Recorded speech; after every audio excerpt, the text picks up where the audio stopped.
وَإِذْ صَرَفْنَا إِلَيْكَ نَفَرًا مِنَ الْجِنِّ يَسْتَمِعُونَ الْقُرْآنَ فَلَمَّا حَضَرُوهُ قَالُوا أَنصِتُوا فَلَمَّا قُضِيَ وَلَّوْا إِلَى قَوْمِهِمْ مُنذِرِينَ قالوا يا قومنا إنا سمعنا كتابا أنزل من بعد موسى إنا سمعنا كتابا أنزل من بعد موسى مصدقا لما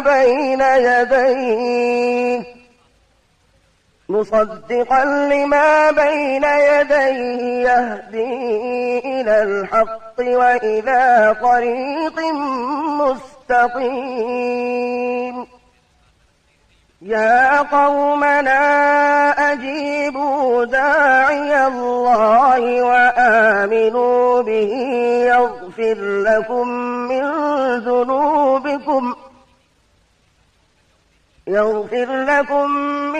ذنوبكم ويجركم من عذاب أليم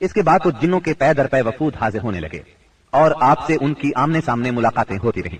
چند روز بعد رسول اللہ صلی اللہ علیہ وسلم نخلا سے نکل کر مکہ معظمہ روانہ ہوئے۔ آپ کو اللہ کی طرف سے کشادگی اور فراخی کی امید تھی، جبکہ قریش کی طرف سے شر اور گرفت کا ڈر بھی تھا، اس لیے آپ نے احتیاط فرمائی۔ مکہ معظمہ کے قریب پہنچ کر ہیرا میں ٹھہر گئے اور اخنس بن شریک کے پاس ایک آدمی بھیجا کہ وہ آپ کو پناہ دے، مگر اس نے معذرت کر لی کہ وہ حلیف ہے اور حلیف پناہ نہیں دے سکتا۔ پھر آپ نے سہیل بن عمرو کے پاس یہی پیغام بھیجا، مگر اس نے بھی یہ کہہ کر معذرت کر لی کہ اس کا تعلق بنی عامر سے ہے اور ان کی پناہ بنو کعب پر لاگو نہیں ہوتی۔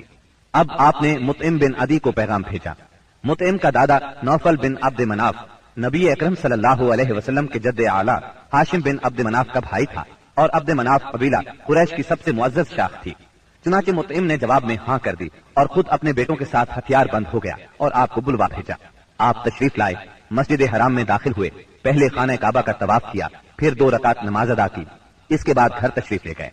اس دوران میں مطعم بن عدی اور اس کی اولاد نے مسلح حالت میں آپ کو اپنے گھیرے میں لیے رکھا اور مطعم نے قریش میں اعلان کیا کہ اس نے محمد صلی اللہ علیہ وسلم کو پناہ دے رکھی ہے۔ قریش نے اس کی اس پناہ کو منظور کیا۔ رسول اللہ صلی اللہ علیہ وسلم کا معمول تھا کہ جب حج کا زمانہ آتا اور قبائل عرب مکہ معظمہ کے قرب و جوار میں اترتے تو آپ ایک ایک قبیلے کے پاس جاتے، اسلام کی تبلیغ فرماتے، میلوں میں جا کر بھی واز فرماتے، قبائل کا دورہ بھی کرتے۔ طائف سے واپس آ کر آپ نے تبلیغی سرگرمیوں کا دائرہ وسیع کر دیا۔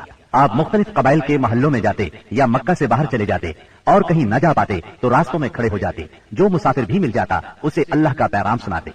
آپ کی تبلیغی کوششوں سے جہاں عام آدمیوں نے اسلام قبول کیا، وہاں اثر و رسوخ رکھنے والے خواص نے بھی اس نعمت کو حاصل کیا۔ ان میں سے چند نام یہ ہیں۔ سوید بن سامت رضی اللہ عنہ، یہ انصار مدینہ کے قبیلہ خزرج سے تعلق رکھتے تھے، شاعری اور جنگ میں نمایاں تھے، امثال لقمان کے حافظ تھے، یعنی سابقہ آسمانی صحیفے کے حافظ تھے۔ یہ جب مدینہ منورہ واپس پہنچے تو جنگ بؤاس چھڑ گئی اور اسی میں قتل کر دیے گئے۔ یہ مدینے کے پہلے نوجوان تھے جو آپ کی دعوت سے متاثر ہوئے۔ ایاس بن معاذ رضی اللہ عنہ، مدینہ منورہ کے مشہور قبائل اوس اور خزرج کے خونریز مارکوں میں قبیلہ اوس کو شکست ہوئی اور اوس کے معزز لوگ قریش مکہ کے پاس گئے کہ خزرج کے مقابلے میں انہیں اپنا حلیف بنا لیں۔ ایاس بن معاذ اس وقت کے رکن تھے۔ آپ صلی اللہ علیہ وسلم سے ملاقات کا شرف حاصل ہوا تو اسلام قبول کیے بغیر نہ رہ سکے۔ جب یہ واپس مدینے پہنچے تو ان کا انتقال ہو گیا۔ زماد ازدی رضی اللہ عنہ، یہ یمن کے باشندے اور قبیلہ ازد شنوا کے ایک فرد تھے۔ اہل عرب میں جھاڑ پھونک اور تعویذ گنڈے کے لیے مشہور تھے۔ انہیں کسی نے آپ کے بارے میں بتایا کہ آپ پر جنات کا اثر ہے، تو یہ آپ کا علاج کرنے کی غرض سے مکہ آئے اور پہلی ہی ملاقات میں آپ کے ہاتھوں پر بیعت کر کے اسلام قبول کیا، پھر واپس یمن چلے گئے۔ طفیل بن عمرو دوسی رضی اللہ عنہ، یہ یمن کے قبیلے دوس کے سردار تھے۔ وہاں ان کی ایک طرح سے حکومت تھی، خود شاعر تھے، بہت ذہین تھے۔ مکہ میں ان کی آمد پر اہل مکہ نے شہر سے باہر نکل کر ان کا استقبال کیا۔ آپ سے ملاقات کا شرف حاصل ہوا۔ آپ نے اسلام کی تعلیمات سنائی، قرآن کریم کی بعض آیات کی تلاوت فرمائی۔ اللہ کے کلام کے اثر سے وہ بھی ایمان لے آئے۔ ابو ذر غفاری رضی اللہ عنہ، یہ یثرب کے اطراف میں رہنے والے تھے۔ رسول اللہ صلی اللہ علیہ وسلم سے ملنے کی خواہش میں پیدل چل کر مکہ معظمہ پہنچے۔ سیدنا علی رضی اللہ عنہ کے ساتھ آپ کی خدمت میں پہنچے۔ آپ نے انہیں اسلام کی تلقین کی۔ ابو ذر اسی وقت مسلمان ہو گئے۔ آپ نے ان سے فرمایا، ابو ذر، ابھی اس بات کو پوشیدہ رکھو اور اپنے علاقے میں واپس چلے جاؤ۔ جب تمہیں ہمارے ظہور کی خبر مل جائے تو موقع دیکھ کر آ جانا۔ سیدنا ابو ذر غفاری رضی اللہ عنہ نے عرض کیا، پہلے تو اس خیال سے اپنے مکہ آنے کا مقصد چھپایا تھا کہ کہیں دشمنوں کے ہاتھ نہ لگ جاؤں اور سیدھا آپ کی خدمت میں نہ پہنچ سکوں۔ اب کیا ڈر ہے، میں تو اب کفار کے درمیان اسلام کا اعلان کر کے ہی وطن جاؤں گا۔ چنانچہ ابو ذر غفاری رضی اللہ عنہ کعبے میں آئے۔ وہاں قریش موجود تھے۔ ان کے اجتماع میں بلند آواز سے کلمہ شہادت پڑھا۔ بس پھر کیا تھا، کفار پکار اٹھے، مارو اس بے دین کو۔ کفار چاروں طرف سے ان پر ٹوٹ پڑے، انہیں نیچے گرا لیا اور خوب مارا۔ سیدنا عباس رضی اللہ عنہ نے دیکھ لیا، پکار اٹھے، یہ تو قبیلہ غفار کا آدمی ہے، جہاں تم تجارت کے لیے جاتے ہو اور کھجوریں لاتے ہو، اگر یہ مر گیا تو تم تجارت کے لیے اس طرف نہیں جا سکو گے۔ یہ سن کر انہوں نے ابو ذر کو چھوڑ دیا۔ دوسرے دن وہ پھر خانہ کعبہ پہنچے اور بلند آواز سے کلمہ پڑھا۔ قریش نے پھر مارا۔ آخر چند روز بعد ابو ذر واپس اپنے گھر چلے گئے۔ یہ پہلے صحابی ہیں جنہوں نے اسلام کا کلمہ بلند آواز میں پڑھ کر خانہ کعبہ میں کفار سے مار کھائی اور اسلام کے لیے ہر سختی کو خوشی سے برداشت کیا۔ نبوت کے 11ویں سال موسم حج میں یعنی جولائی 620 عیسوی میں اسلام کو چند کارآمد بیج مل گئے۔ وہ دیکھتے ہی دیکھتے سرسبز و شاداب درخت بن گئے۔ ان کی لطیف اور گھنی چھاؤں میں بیٹھ کر مسلمانوں نے برسوں کے ظلم و ستم کی تپش سے نجات پائی۔ انہیں راحت نصیب ہوئی۔ ان حضرات کے نام یہ ہیں: اسعد بن زرارہ، اوف بن حارث بن رفاعہ، یہ اوف بن افرا کے نام سے مشہور تھے، رافع بن مالک بن اجلان، قطبہ بن عامر بن حدیدہ، عقبہ بن عامر بن نادی اور جابر بن عبداللہ بن ریاح۔ یہ لوگ 11 نبوت میں حج کے لیے آنے والوں کے ہمراہ آئے تھے۔ چنانچہ یہ لوگ مینا کی گھاٹی میں رات کے وقت باتیں کر رہے تھے کہ رسول اللہ صلی اللہ علیہ وسلم کا گزر اس طرف سے ہوا۔ آپ نے آواز سنی تو ان کا رخ کیا، ان کے نزدیک پہنچ کر فرمایا: آپ کون لوگ ہیں؟ وہ بولے: ہم قبیلہ خزرج کا ایک گروہ ہیں۔ آپ نے فرمایا: یعنی یہود کے حلیف؟ وہ بولے: ہاں، آپ ٹھیک سمجھے۔ اس پر آپ نے فرمایا: تو پھر کیوں نہ آپ حضرات سے بیٹھ کر کچھ بات چیت کی جائے؟ انہوں نے کہا: ضرور، کیوں نہیں، تشریف رکھیے۔ چنانچہ آپ صلی اللہ علیہ وسلم وہاں ان کے پاس بیٹھ گئے۔ آپ نے ان پر اسلام کی حقیقت واضح کی، قرآن کی تلاوت کی اور اللہ عز و جل کی طرف دعوت دی۔ اس پر انہوں نے ایک دوسرے سے حیران ہو کر کہا: دیکھو، یہ تو وہی نبی معلوم ہوتے ہیں جن کے حوالے سے یہود تمہیں دھمکیاں دیا کرتے ہیں، کہیں وہ اسلام لانے میں پہل نہ کر جائیں۔ چنانچہ ان حضرات نے فوراً ہی اسلام قبول کر لیا۔ پھر انہوں نے کہا: ہم اپنی قوم کو ایسی حالت میں چھوڑ کر آئے ہیں کہ کسی اور قوم میں ان جیسی دشمنی نہیں ہے، بس اگر اللہ تعالیٰ انہیں آپ پر اکٹھا کر دے تو ان کے لیے آپ سے معزز کوئی نہیں ہوگا۔ پھر انہوں نے وعدہ کیا: ہم دین کی دعوت دیں گے، آئندہ سال حج کے موقع پر پھر آپ سے ملاقات کریں گے۔ اور پھر جب یہ لوگ واپس مدینہ منورہ گئے تو اپنے ساتھ اسلام کا پیغام بھی لے گئے۔ چنانچہ وہاں گھر گھر اسلام کا چرچا ہونے لگا۔ اسی سال یعنی شوال 11 نبوت میں رسول اللہ صلی اللہ علیہ وسلم نے سیدہ عائشہ رضی اللہ عنہا سے نکاح فرمایا۔ اس وقت ان کی عمر 6 برس تھی۔ پھر ہجرت کے پہلے سال شوال ہی میں مدینے میں ان کی رخصتی ہوئی، اس وقت ان کی عمر 9 برس تھی۔ نبوت کے 12ویں سال اللہ تعالیٰ نے رسول اللہ صلی اللہ علیہ وسلم کو معراج کرائی۔ سبحان الذي أسرى بعبده ليلا من المسجد الحرام إلى المسجد